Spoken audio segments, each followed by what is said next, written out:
Hey everyone, welcome back to another episode of The Average Uninformed.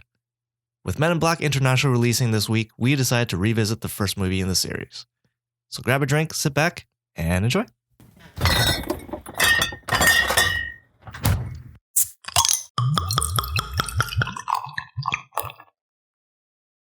She's like, oh, look, you painted your toenails. Those are pretty. Thank you for interrupting my day for that. Yeah. Well, Josh, it's been another week, apparently. A very long week. Drawn out week. You know what I found out this week, Victor? What is that? I found out I have a new pet peeve. Oh. It's when people are passive aggressive. Okay, like just in general? It depends on the level of it. I hate it when people play dumb when they're passive aggressive. And I hate it when they're like, oh, no, I'm more concerned about you. And really, I would just appreciate if you just tell me what you want. Mm-hmm. So like, I got an email this week from my landlord. She had stopped by because she does the gardens at our place, which is really nice of her. And very unusual for a landlord. But. Yes, she's very involved in the building, which explains why she emailed me about this. But so it was really windy this week. So we have a umbrella for the patio table. I took it down because it was like it was starting to open with the wind, open and shut. Gotcha. And I was like, I don't want that flying off somewhere. Makes sense. Because it's her umbrella. It's not my umbrella. Right. So I took it down. Apparently she stopped by to finish the gardens during this time that it was down on the ground. And so I got an email from her and be like, hey, I just wanted to let you know that sometimes when you leave umbrellas on the ground, they can like fill up with mold and you know, and grout and dirt and stuff like that. And I don't know if it's your umbrella or my umbrella, but just so you know, like that can happen. So you might want to put it back up in the stand. And I understand the desire to not try to be confrontational, but at the same time, don't lie. You know it's your umbrella. Second, I would respect you so much more if you're just like, could you not leave the umbrella on the ground? I don't want mold to get in it. Anyway, that just drove me nuts this week. And I was thinking about like, in one of my old apartments, there was a girl who was very touchy about sound and noise. Yeah. And so she would come down and knock on her door. And every time she'd be like, I don't know if it's you or your neighbor, but there's a lot of noise coming. And I was just wondering if you could cut it out or whatever. It's just like, what do you mean you don't know if it's me or my neighbor? You came right to my door. I'm not the first stop in the hall. You came. Like, it's just like, don't play dumb. Just say, would you mind keeping the noise down? That's fine. I'm familiar with that situation. Yeah. It's annoying. Anyway, Victor, do you have any pet peeves? People who are late consistently. Oh, really? Yeah. Consistently late? Not like 10 minutes late, but like 30 minutes late, an hour late. Okay. But then they'll say like, 15 minutes late to be like, oh, hey, I'm just leaving the house now. And I know they're like 15 minutes away and they don't show up for like another hour. Yeah. Well, an hour, that's pushing it. Oh yeah. That's disrespectful. Yeah. I realized in college, I think it was, there's no good excuse for being late. Like even if it was out of your control, there's no excuse for it. So don't bother giving the teacher the excuse. Just say, I'm sorry I was late. Yeah. And end it there. Like you don't need to go into like traffic was really bad and the snow coming down and this guy cut someone off in front of me and caused it. You know what I mean? Yeah. Just, I'm sorry I was late. That was it. I've only been on the receiving end of that like a few times. It's like, I don't care. You're late. I don't need a 10 minute spiel about why. I mean, unless someone died, then that's a different story. I mean, you can get into it. Like if it was a whole thing, but if it was just like, I was busy doing my hair. And maybe keep that to yourself. Yeah, because you couldn't be bothered to get up earlier. Because your hair doesn't look that good. That's your closing statement as you walk away. I would have appreciated it if you were late by 2 hours then. Because clearly you need another hour. I hate grammar mistakes. Not when people are speaking, but like when, especially if it's a professional article. Like if there's a typo in the article, that'll immediately shut me down. Like if you're being really compelling and then all of a sudden you misspell a word, then I'm just immediately like, oh, well, you're dumb and your opinion is invalid now. Oh, damn. Like that's aggressive. Because it's your job. That's fair. And not only that, you're paid to write. It's not like you're a health inspector and someone asked you to write this essay. Your job every day is writing. Or is it like actual spelling mistakes or is it like grammatical mistakes? Grammar, there's certain things they'll bug me. But like if you're misspelling common words, It takes you 5 minutes to reread it. Hell, spell check. Spell check. I mean, sometimes it's like you use the wrong one and spell check doesn't pick it up. Would you pass those? No. Your job is writing. Look at your work before you put it out in the world. That's fair. I have a few friends that are chronic liars, Mm-hmm. and it drives me insane because it's gotten to the point where like every time they say something, I just assume it's false, and I immediately question them on it. Yeah, I don't know. I try not to lie as much as I can. Yeah, that's always a good policy. Well, I don't know. It's got me in trouble a few times. You and I are both very blunt people, though.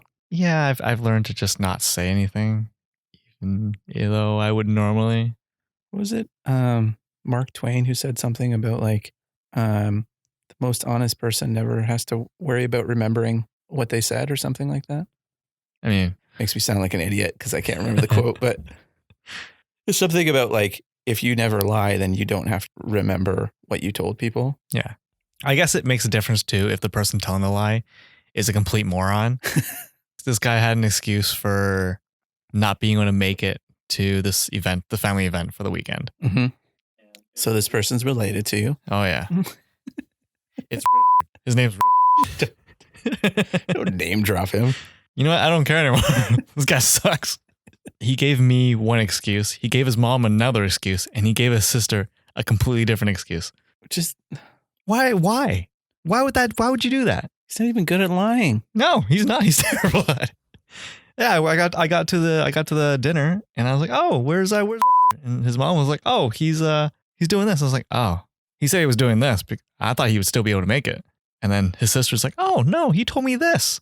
Why? Completely different. Completely different. That's dumb. Yeah, it is dumb. He does that every time. Pick one lie. Yeah, just stick with it. At least have the common courtesy to stick with the one lie. I hate it when your headphone cord gets caught on something and it rips your earbuds out or it rips your headphones right off your head. Oh, Josh. Dude, that'll ruin my day. I will go from 0 to 100 rage and like, it's ridiculous like how easily that ticks me off. You ever had anyone just like walk by you and just like tug on your headphone cords? No, but I'm sure if they did, they would be dead now. You used to do it in high school. It's like see your earbuds just bat your cord as they walk by. People used to hit each other in the nuts when I was in high school. That's so much worse. Yeah.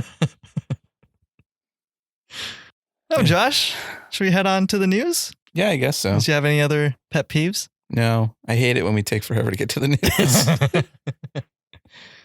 Victor, the big news this week, it's been confirmed. Robert Pattinson, Batman. Fuck yeah. I'm okay with this. Yeah, 100%. I'm down. I looked up some clips of him in other movies. It's good. I could see a bit of Bruce Wayne there. I'm sure with like a bit of Beefing up. I actually don't care about the whole beefing up thing too much. Yeah. Yeah. Christian Bale was good. Like in Dark Knight and Dark Knight Rises, he was kind of more the lean Batman. Mm-hmm. Like it was cool seeing Ben Affleck as a big buff Batman, but at the same time, I don't think that really made a difference for me. Well, it's like, how effective can you be as a ninja if you're just like this lumbering Hulk? Yeah. Plus, this is supposed to be like a younger Batman. So I've seen a lot of the DC movies, the animated movies with him. Mm-hmm. And he's relatively lean in those. So this isn't a far stretch for me. And I mean, at this point, we've had so many different Batmans. There's lots to choose from. I don't understand why people get so invested in like the current one. Mm-hmm. Like we've had great Batman in the past. We've had some crappy ones too. I don't know. I think I've just reached the age where it's just like, well, when he's done his 3 to 5 movie stint, they're going to do another one. So I don't get invested in being upset or celebratory of it. I think they're more like, well, we have like a wicked Iron Man, wicked Captain America, and they're so good that like we don't care if that character's arc ends and we never see that character again. Mm-hmm. Rather than, oh, great, we're going to get a crappy Batman, so we're going to have to wait 10 years before they do a new one that maybe works for us. I guess that's true. Besides, I don't know, Batman, like how often do you see him outside of his suit? Not very often. And when you do, doesn't really matter. Like for me, Batman is basically a jawline and a voice. It's almost cliche to say, but Bruce Wayne is the mask, right? His true self is Batman. Tucks his bat ears down, like wears a Bruce Wayne mask.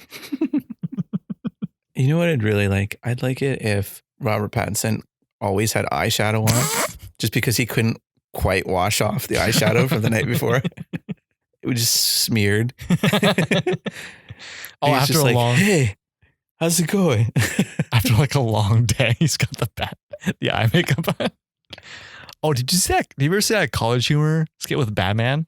And he's with Pete Holmes. I think he's trying to be both Bruce Wayne and Batman at the same time to prove that he's not both. And he comes back at one point with the bat suit but without the mask, and he's got the eye makeup on.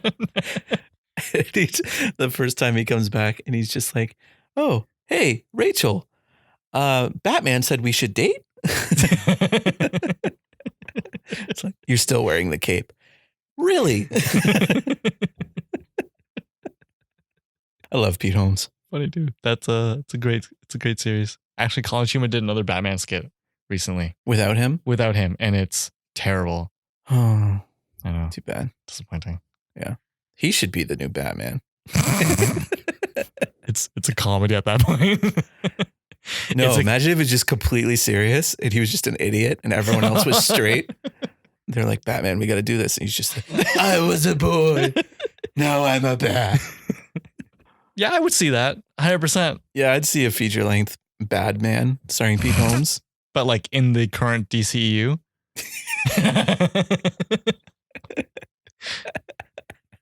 Oh, actually, so back to Robert Pattinson. People were saying he feels like he's more like of a Nightwing character. How do you feel about that? I think they just, because he looks boyish. Yeah, that's fair. I mean, if you can see him as Nightwing, it's not that far off to see him as Batman. do you think there's gonna be a completely separate Batman, or do you think they're gonna try to blend this into like Wonder Woman and like Henry Cavill Superman? You know, I'm not going to answer that because we talked about this last week. Good. Good question, though. Do you have another one like that? Nope. No. All right. Thought it felt familiar. I think you said that they would probably like just slowly integrate him. Oh, right. Yeah. It's like a soft reboot. So it's like, yeah, we've met each other before, but we'll never acknowledge Can the you imagine events they of try how to we explain met that each through other. a Flashpoint? It's like, okay, I get it, but why is Bruce like 30 years younger and we're all the same age? In fact, we've aged in that timeline. You must be drinking virgin blood or something. That's not how it works. That is exactly how it works. You're right.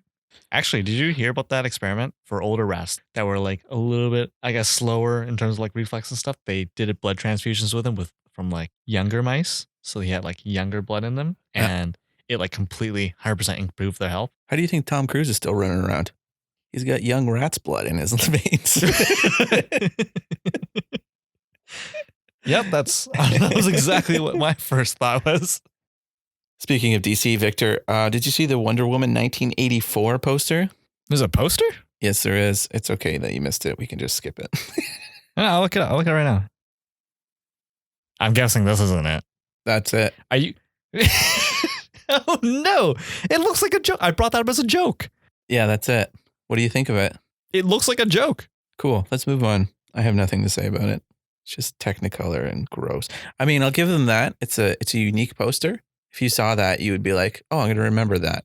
It looks like a tie-dye shirt with Wonder Woman tossed in. It looks terrible. This is upsetting. But yeah, all right. What else you got? Keanu Reeves is in the news. Keanu Reeves is in talks to join the Eternals. I mean, he is an eternal being. I know. I get it. What do you think about that? I don't know enough about the Eternals, so I can't even speculate who he would play. Yeah, the only one I could think of is the bad guy. No. Yeah, I can see that. But speaking of Keanu Reeves, Victor, they announced some casting for Bill and Ted 3, a.k.a. Bill and Ted Face the Music. So they've cast Bill and Ted's daughters, Bridget Lundy Payne and Samara Weaving. Is that? I don't know who either of those people are. But the thing that got me really excited is William Sadler is coming back as the Grim Reaper. Huh. Which I'm remembering now that you have not seen the second one, so you had no idea the Grim Reaper was a part of this film universe. I was like, do I remember seeing that? Oh, he was so great. And so I'm so excited that he's coming back. So what you're saying is I should watch Bill and Ted 2 before... Oh, we should definitely. I would reckon we should do a Bill and Ted episode before this movie comes out. Do a retro review? When's that movie coming out? Like next summer. We got lots of time. Oh, okay. Yeah. It's like, oh man. I don't even think they've started filming. I mean, obviously they've just started casting. So, Victor, Godzilla versus Kong has finished filming. It's what? Yeah, I had no idea they were filming. It's coming out next year, Like early next year? May next year. What? And Millie Bobby Brown is returning, apparently. Why? Alexander Skarsgård and Rebecca Hall are also going to be in it. I like Rebecca Hall. Me too. Did you see that movie, Professor Marston and his Wonder Woman? No.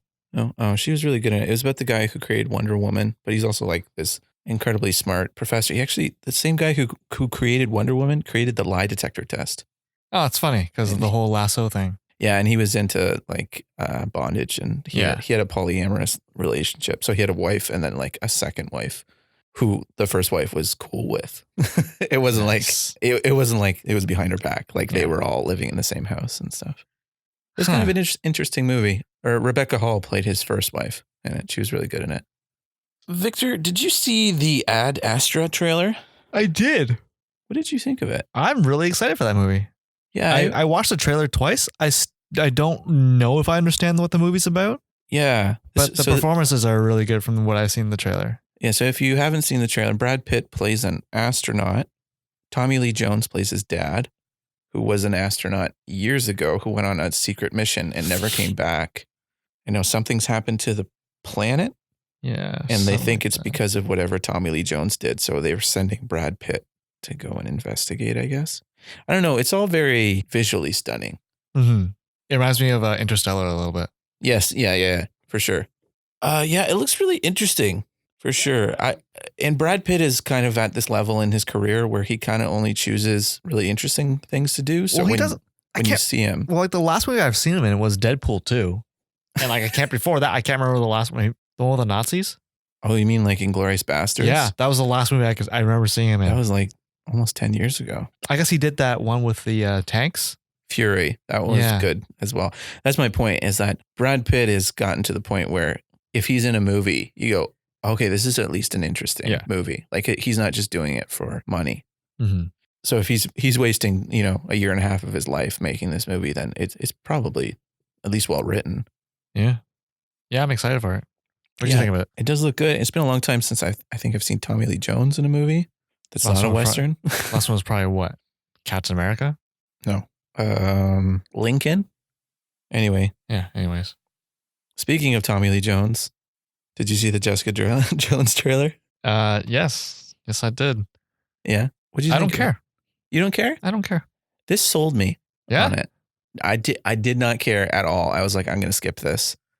And then the trailer was like, oh, maybe I shouldn't. This actually looks really interesting.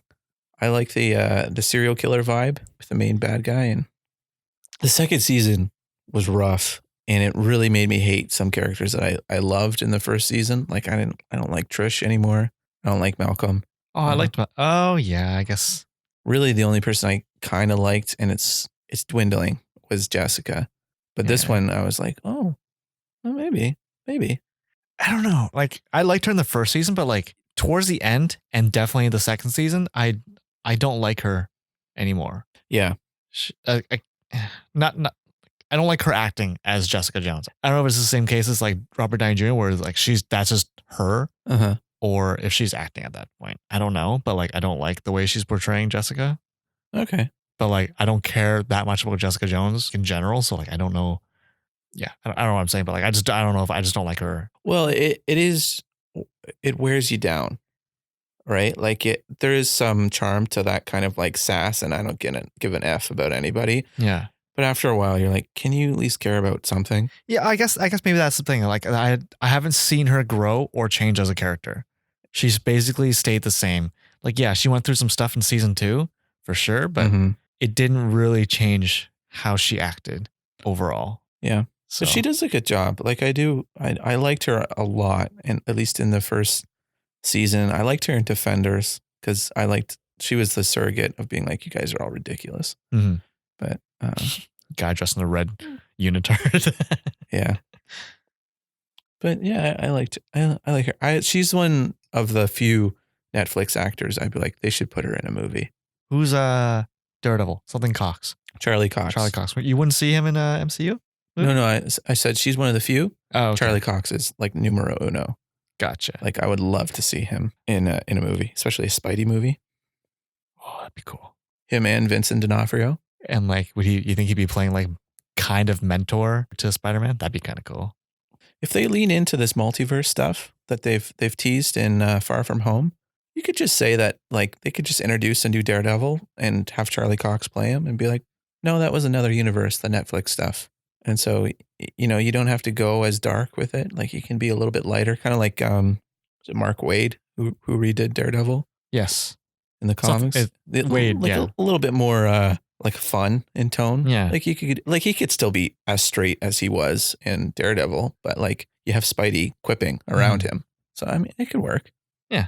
Or like any other like buddy cop movie. You know, you have that one serious guy, Yeah. and then the other guy is just there for lightheartedness. Yeah, it works. Oh, that'd be cool to see him in like a buddy cop movie with Daredevil or like Deadpool. That was actually something that people were talking about last week, but someone who is usually right about leaks debunked it pretty quick. But they said that Deadpool, they were thinking about trying to put Deadpool in Spider-Man 3.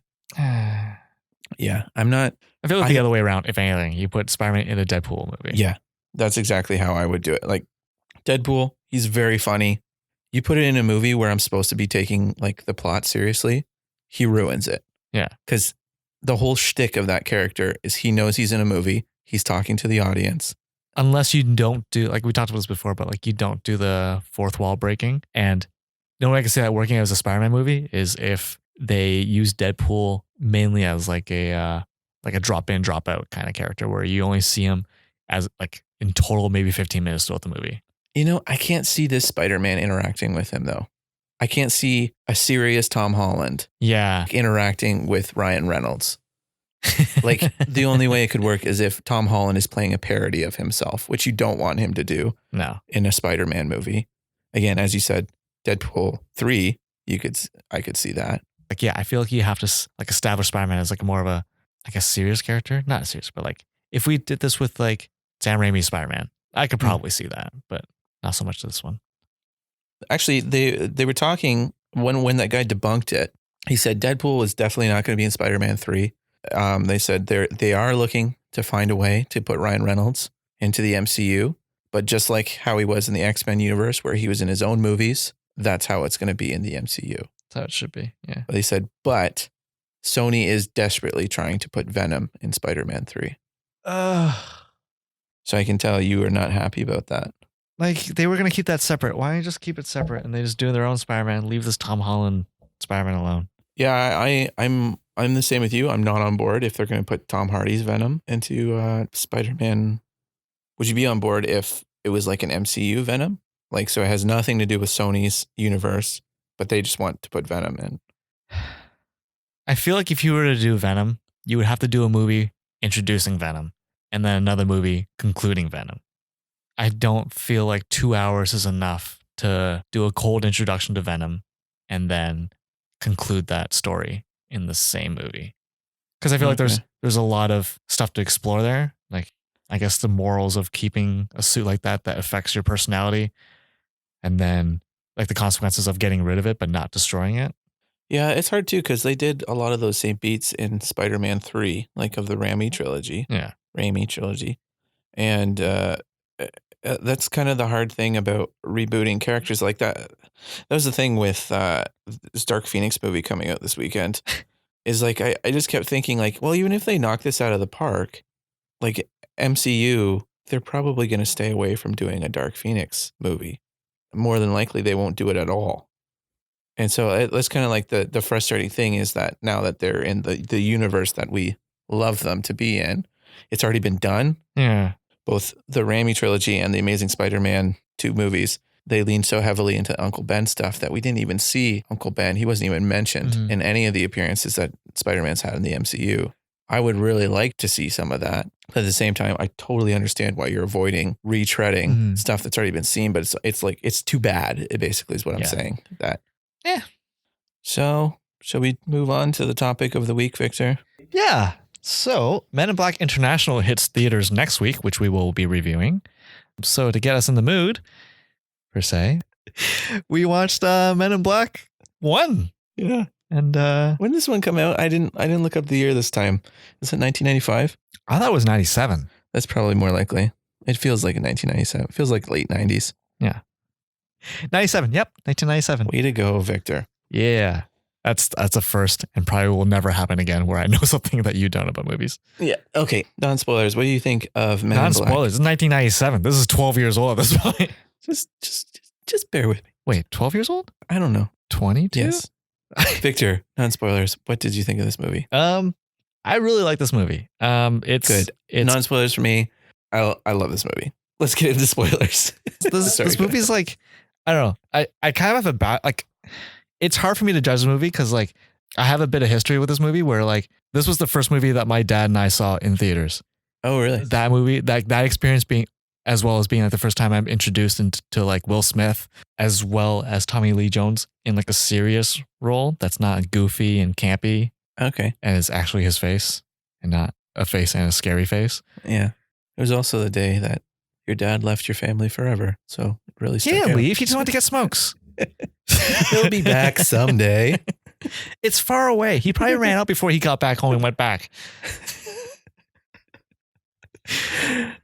You know how it is. Right? I love this movie.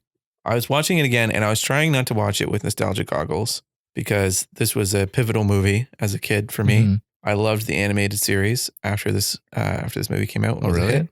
Did you not like it? I didn't like it. No, I liked the series. But anyway, what was I going to say? I don't know.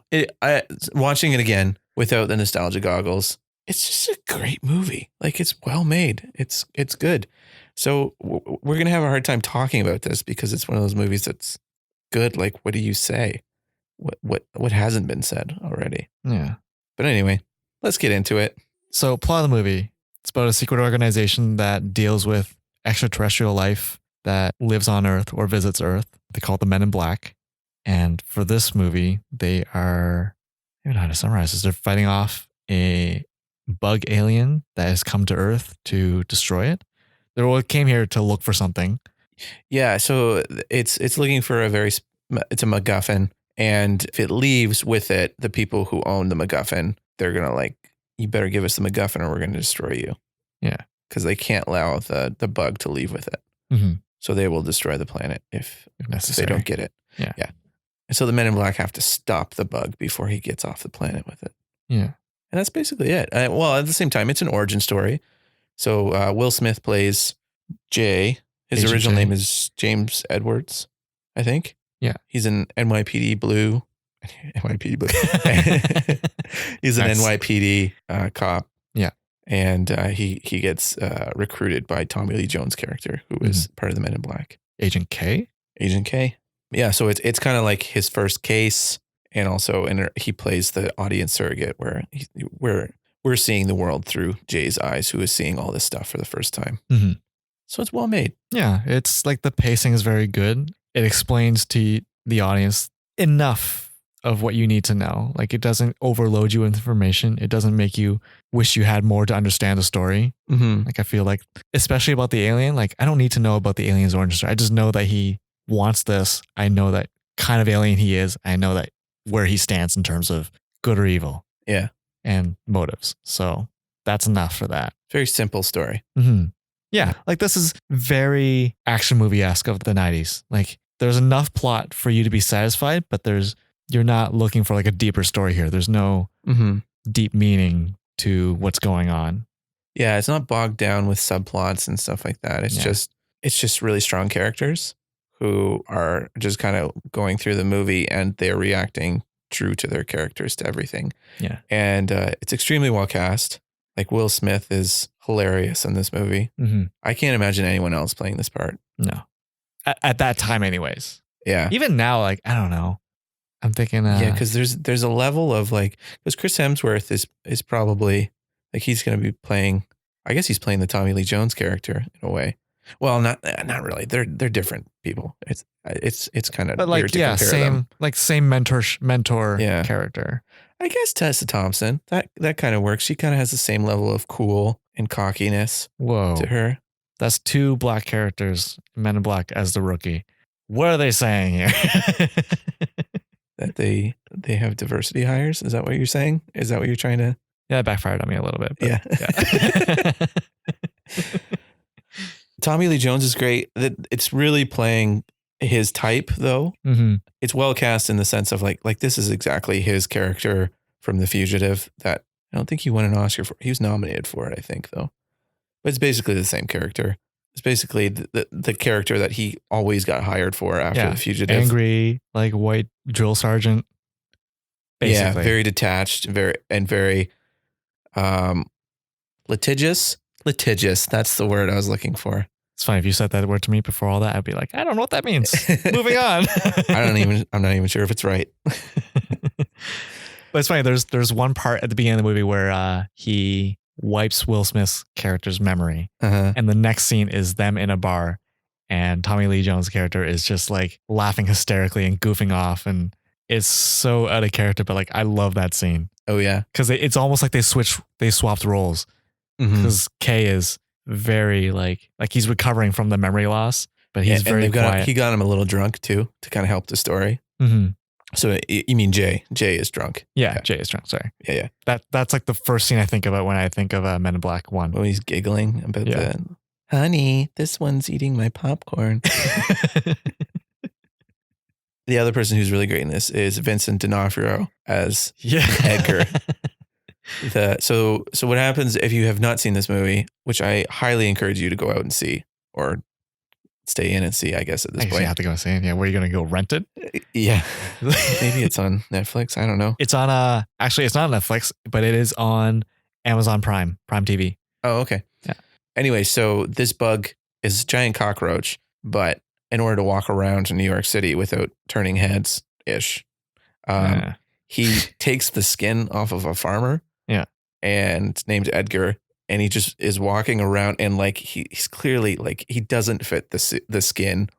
And so he's just really awkward. Like just the way he holds his body and like he seems like he's like 3 inches taller than what the farmer was originally. Like his skin is hanging off his bones. Mm-hmm. And the entire movie, the skin is just decaying as it progresses. And some of my favorite scenes are him pretending to act casual. And I guess it's hard to describe over a podcast, but like him just like shifting suddenly to try to like put his arm under his face. Like and stuff. The one that I know what the scene you're talking about. Like he's sitting in his truck trying to look casual because he's observing the guy that he's stalking. Yeah. And like trying to look casual. You know, most people would like, lean on the window of the car and like rest their head on their hand or their fist or whatever. But like in order to get his body in that position, he's like using his other arm to like shift his arm and like all the movements are very sudden. They're like they're jolting. Yeah. Yeah. He's like drawing more attention to himself by trying to act casual. Mm-hmm. And it's funny because like as he's doing this, he's like the motions of him moving his limbs, he's banging into the like parts of the truck. Yeah. So it's loud too. Incredibly quotable character as well.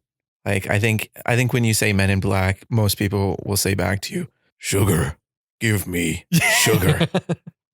Which is that though, or is that just us? I don't know. I feel like we do it in water.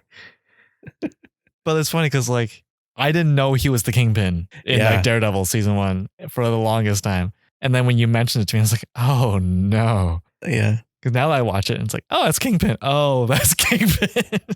Yeah, like he is completely that character. Like even the part in it where he goes to the morgue when he's looking for the cat, and he's just like, a man came here, a dead man. He's like, had a pet cat, means worlds to me.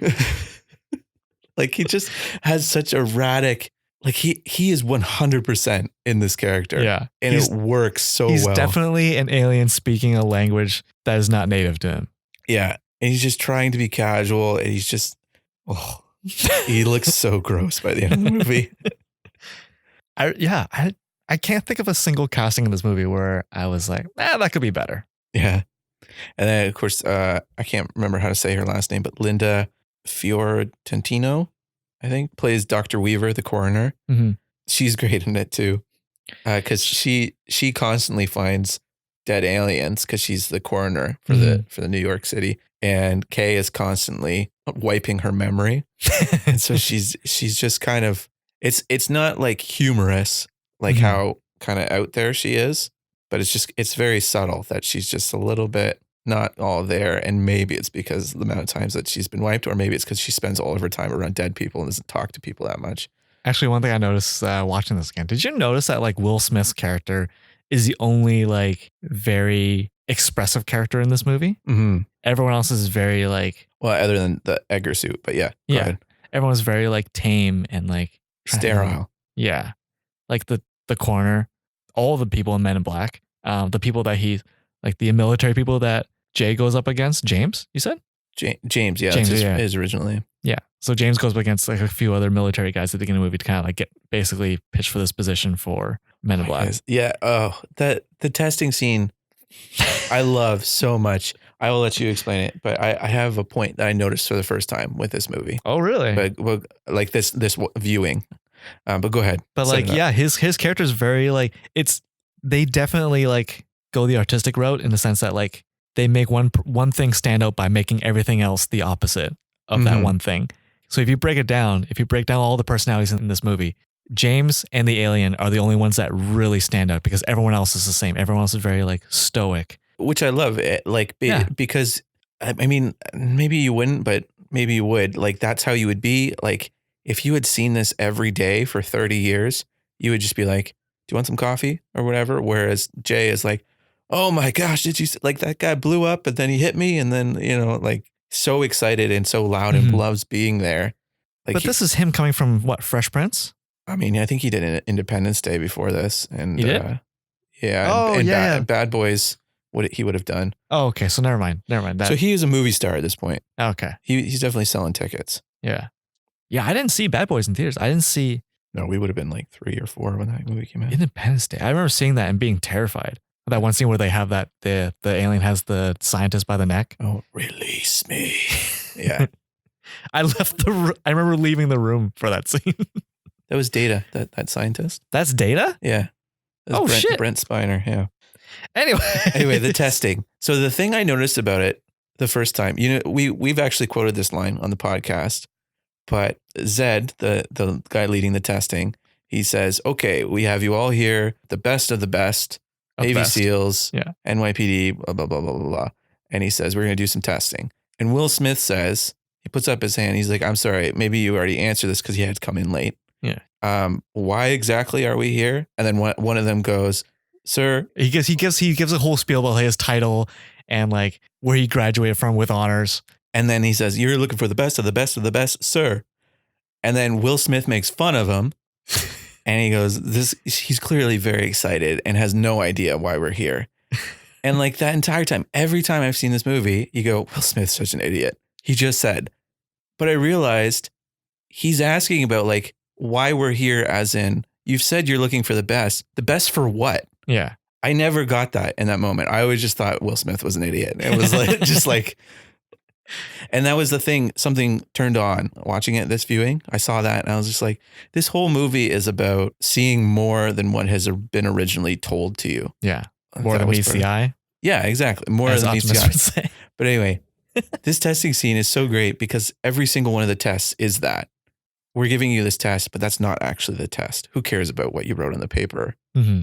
So like the first one is they're sitting in these weird egg-shaped chairs. Yeah. And there's nothing in this room. There's a coffee table in the middle. And then you're supposed to fill out this exam where you're like crouched up, like your knees are up to your chest. And like, how do you fill out this test? So everyone thinks that the test is about the answers on the paper, but the real test is whether someone's going to get up and work on the coffee table, which Will Smith does, but he drags it across the floor. It's the loudest thing. And then the next test is they go to a firing range. Yeah. And the lights are flashing on and off and there's like aliens. It's like laser tag basically, but they have live ammo. Yeah. There's all these aliens, like cardboard cutouts of aliens. And then Will Smith shoots this little girl and they're like, "What are you doing?" They stop the test and like, "Why did you do that?" And he explains himself where like he goes through the aliens and he goes, "Well, that guy's just working out." It looks like he's just working out. And he's like, "That guy's got a tissue in his hand. He's clearly just sneezing." And he's like, "But this little girl, she's in the middle of the ghetto in the middle of the night and she's got quantum physics books. Those books are way too advanced for an 8-year-old girl. She's up to some stuff." like I like that was the answer. Mhm. Because watching this as a kid, you're just like, he shot the wrong guy. He was supposed to shoot the aliens. Because I was the military guys, right? Like, I took it as what you see, right? It's a Mhm. firing range. Yeah. But no, it was to see how you made decisions and stuff. So anyway, I love that whole testing scene. Yeah. It's great. Well, it's kind of hitting home that like Will Smith's character is thinks outside of the box and is different from the Mhm. average law enforcement person. Yeah, he sees the world in a different way. Yeah. Yeah. But yeah, I really liked too, like going along with that theme of there's all these little hints that people are aliens, but they never go outright and say. For example, Jack Jeeves' spot, the Pawn shop guy? the pawn shop guy, Yeah. his pawn shop is called Universal Pawnbroker. Yeah. I was like, okay, that's cool. And then like the restaurant where the two Archelians meet. Yeah. The lights hanging from the ceiling, they look like flying saucers. I noticed that. Yeah. So there's just all this like little stuff in there, and like even the end of the movie where they go to Flushing, New York, where the World's Fair was with the two saucers on top of the towers. That those things have been looked like water towers or whatever they were supposed to look like for years and years. If you think about it, there's no way a water tower would. Well, I be don't that. think it's actually a water tower. No, but like, yeah, it's a weird shape, and I like that they played on that. Yeah, and so you find out that those are actually flying saucers. And again, with the whole, like he goes out and he's like, look, we're driving a Ford piece of crap. A POS. POS, yeah. Never got that as a kid until later on. My dad explained that to me. I remember he paused the movie. Like after we got on VHS, he paused me. He's like, "Do you know what POS stands for?" I was like, "Nope." He's like, "Well, it means piece of poo." And I was like, "Oh, but shit." Go to your room. But yeah, it's a really fast car and then turns into a jet car at one point. But it's basically a Batmobile. Yeah. It's a Batmobile. Yeah. So, I mean, it's all throughout that entire movie. But there's a scene where after Jay first gets recruited, kind of touring him through the Men in Black headquarters. Mm-hmm. And there's a scene where they're looking at screens like because they monitor all the aliens on Earth. And there's a screen that like has, I think, 9 like live feeds of people around the world that are aliens. Mm-hmm. And I paused it on that screen. Was one of them Stallone? Oh, there's like a bunch of famous. George Lucas was one. Steven Spielberg. Danny DeVito was one. Danny DeVito. Stallone is like one of the, like, he's right in the center. Yeah, he's right in the center. Wait, Danny DeVito? Where was he in that? He was he was in small one. he was in one of the corners, I think. Weird. I didn't recognize that. I feel like I would recognize George. I guess he been way different. I think not Joan Collins. Who's the girl with all the plastic surgery? He used to do like the red carpet. Oh, it is Joan something, right? Joan Rivers. Joan Rivers was one of them. Yeah. Yeah, there was a bunch. Oh, who's the guy who did the calisthenics or the aerobics? Richard. He's very effeminate. Like, okay, ladies, wait. Oh, Richard Simmons. Richard Simmons. Thank you. He was one of them. There. I think he was. I feel like I would have recognized that afro. I'm going by memory. I didn't pause it this time, but yeah, I noticed George Lucas and Steven Spielberg for sure. But yeah, I like that they reference because it's like you bring Stallone. For me, it's like, oh, that makes sense. That's hitting the like bringing into the real world a little bit more. Mm-hmm. It's like breaking the fourth wall a little bit. Mm-hmm.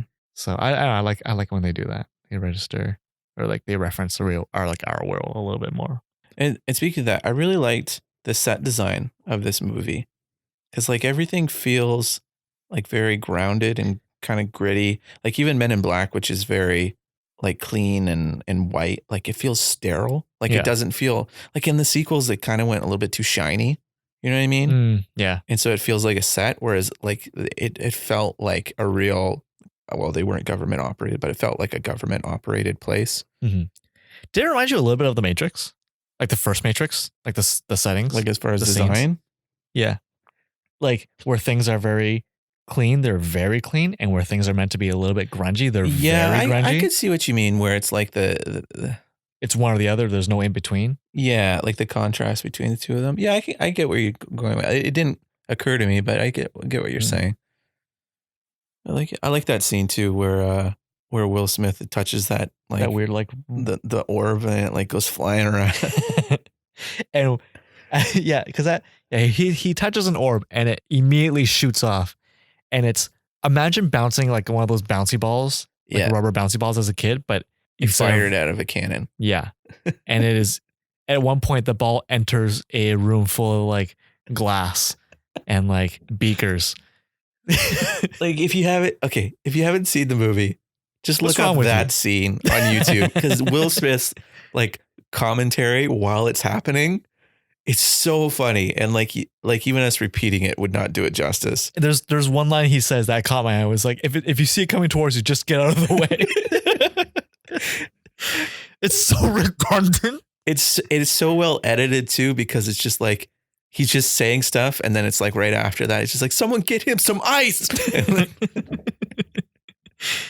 There's a scene where Will Smith is like talking to the coroner, and she says something. He's like, "Is this your first day?" He's like, Psh, "What? No, nah, like, girl." The one line I really love that the coroner says, she's kind of flirting with Jay a little bit, Yeah. and then she just turns to him and goes, "You know what I like to do when it's late here at night?" And he just looks at her and goes, "No." What could you possibly do that isn't weird? No matter how kinky and sexy it is, it's gonna sound stupid. I And mean, gross. because they get interrupted immediately after. But it's just so funny because you're just like, she's not sleeping with the bodies that she. Will Smith has great lines all throughout the movie, like the part where they find out it's a bug, and he's just like, "The bugs are the worst thing in the universe" or something, and he's just like, "You were stung as a child, weren't you?" Or when he's trying to make up memories for people after they've erased the memories. Like the farmer's wife. Yeah, so funny. You're gonna go out and buy some new furniture? Get yourself a decorator, because damn. Oh, is it bad that like I looked at that house like that's not that bad? The that. wallpaper is a little tacky. The furniture is nice. I didn't mind the wallpaper. That's why at that point I was like, oh no, do I have bad taste? Okay, Victor, we've talked a lot about what we like about this movie. Is there anything you didn't like about this movie? If you're stumped, I have a whole list. Really? Yeah, it's all nitpicky stuff. I'm trying to think. I was thinking about this while I watched the movie. I was like anytime I saw it, a nitpick, but it's like it was automatically overshadowed by whatever happened next. Yeah. I wrote down Kay smokes only when it's plot necessary. So he never smokes at all. And then the one time he smokes a cigarette, his match gets put out because someone has been stuck to the ceiling and is dripping. I was just like, did he need him to smoke to do that? Like, that could have just easily landed on his like shoulder. It's only noticeable because he doesn't smoke at all during the rest of the movie. I guess it's more like I guess it might be more of a device to catch the audience off guard. Because like, oh, he's just lighting a cigarette. Yeah. Oh, but wait. Yeah. There's more. I hate ticking clocks in a movie when it clearly takes longer in the runtime of the movie to solve the issue than what they have. Oh, yeah. So in this one, they give them an hour and then they drive from, are they in Manhattan? No, they're in Queens. Manhattan. Doesn't matter. They drive all the way to Flushing, New York in under an hour and stop the bug. How far is that, do you think? Did you look it up? I didn't look it up. Do you want to look it up right now? Oh, it's only a 36-minute drive. Okay, but yeah, I don't know. Like, yeah, you know what? If you take into account that, like, oh, you know what? He fought the alien, he delayed them, and they did go through the Jersey Tunnel without traffic, basically, because they drove on the ceiling. Yeah, Batmobile style, obviously. So I hate it when that happens. It just, to me, it was never believable. Like by the time they got there, it's like, we got 8 minutes to save the world, and it's like, but you'd spend the next 15 fighting the bug. I think. Yeah. Anyway. Oh, okay. I got another one for you. Yeah. I think you'll agree with me on this. Probably. So they recruit Jay because he's the best of the best of the best. Of the best. Captain America. Yeah. Yeah. And because he's tough and he ran down that one alien at the beginning. But then they recruit the coroner at the end because they didn't want to erase her memory for fifth time. Like she's not even combat trained. I think part of it might be like, oh, you know what? She's clearly unfazed by the amount of like alien stuff she's seen. Because at the end she helps out, like she pops out at the end there and shoots the big bad bug. Right. And like I feel like they might be more like, oh, you know what? She's clearly unfazed and she's got her cool in tense situations. But again, I don't know. I don't know if like make her a scientist then, and then Like, have her be a coroner for the aliens. Yeah, makes more sense. Or But- have her work in the morgue, because they say whenever, we watch the morgues pretty closely, wouldn't it be nice if you had someone working at the morgue who was in on it to be like, oh no, I'll take this one, Judy. This one's clearly an alien, so you don't need to see that. Just set someone on fire. Yeah. All the aliens just Or burnt. send it back to Men in Black. So I was like, really? And then Will Smith wears a dumb, very 90s suit at the end of it. Because it's the 90s. But the whole point of them wearing the black suits is they blend in everywhere. And he's wearing like a flashy couple $1,000 suit. Oh, I don't remember that. Remember, he's got like the gross turtleneck button up. And then he's got the really nice sunglasses that like. But that's at the end of the movie, though. It's like, again, I'm not supposed to show like, oh, time has passed. The whole point of the black suit was so that no one would notice you. Anyway, yeah.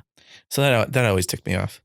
Yeah, I didn't like it because the second movie they switched right back to the white and black suits. Yeah, yeah, that's yeah. Also, are there only 26 agents?